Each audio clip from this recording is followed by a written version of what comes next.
அனைவருக்கும் நமஸ்காரம். கேதுவின் காதலன் பேசுகிறேன். சிம்ம ராசி மிக சாதுரியமான ராசி. உங்கள் செயலை மிக சாதுரியமாக செயல்படுத்த வேண்டும். அதாவது நம்ம கூட தான் இருந்தார், திடீர்னு பார்த்தா அவருக்கு மட்டும் ஒரு பட்டங்களும் பதக்கங்களும் எப்படி கிடைக்கிறது? எல்லோரும் ஆச்சரியப்படுவாங்க.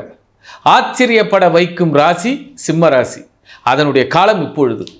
அதாவது உங்களுடைய சாமர்த்தியமும் உங்களுடைய சாதுரியத்தை வெளிக்கொண்டு வருவீர்கள். குறிப்பாக இப்போ பாருங்கள், 4 பேருக்கு அப்ளிகேஷன் போடுவாங்க. கவர்மெண்ட் உத்தியோகத்துக்கோ அல்லது அரசு மானியத்துக்கோ அல்லது விவசாயத்துக்கூட கடன்களுக்கோ. அதில் நீங்கள் சிறப்பாக தேர்ந்தெடுக்கப்படுவீர்கள். குறிப்பாக உங்களுடைய உறவுகளால், சுற்றத்தினால், சகோதர உறவுகளால் நீங்கள் மெருகேற்றப்படுவீர்கள்.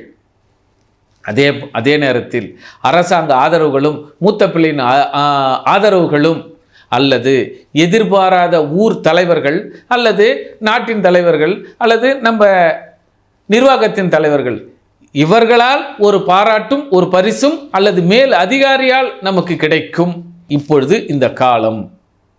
அப்போ சிம்ம ராசி அன்பர்களுக்கு உங்களுடைய செயலில் சிறந்த செயல் எது? ஒன்றும் இல்லை, ஒரு 10 கோரிக்கை வச்சுருக்கீங்க. வீடு கட்டணும், கல்யாணம் பண்ணணும், பொண்ணு பார்க்கணும், இது எல்லாமே அதில் எது முதல் தரம்? இப்போ 27 வயசு, ரைட், ஃபஸ்ட்டு ப்ரிஃபரன்ஸு திருமணம். அப்போ திருமணத்துக்கு முக்கியத்துவம் கொடுப்போம்.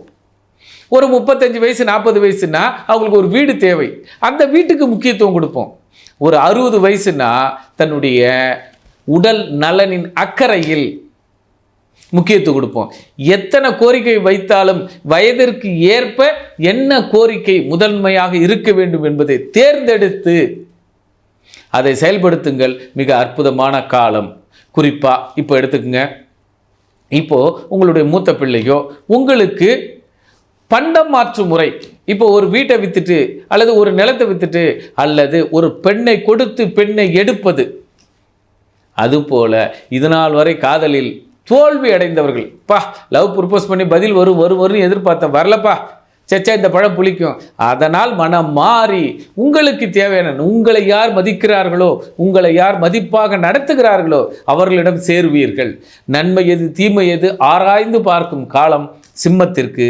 ஆக சிம்மம் மற்றொரு தங்கத்தையும் மாற்றுவீர்கள். தகுதியான நண்பர்களோடு மாற்றத்தை ஏற்படுத்தி கொள்வீர்கள். ஒரு லாஜிக் சொல்லுவாங்க இல்லையா, 4 காசை கொடுத்த நல்லவனை சேர்த்துக்குள், அதே 4 காசை கொடுத்து கெட்டவனை விலக்கி வைத்து விடு. நல்லது எது கெட்டது என்பது இப்பொழுது உங்களுக்கு உங்களுடைய சிந்தனைக்கு பொற்காலம். ஆக சிந்தனையோடு செயலாற்றுங்கள், சீரும் சிறப்புமாக இருப்பீர்கள். நன்றி, நமஸ்காரம்.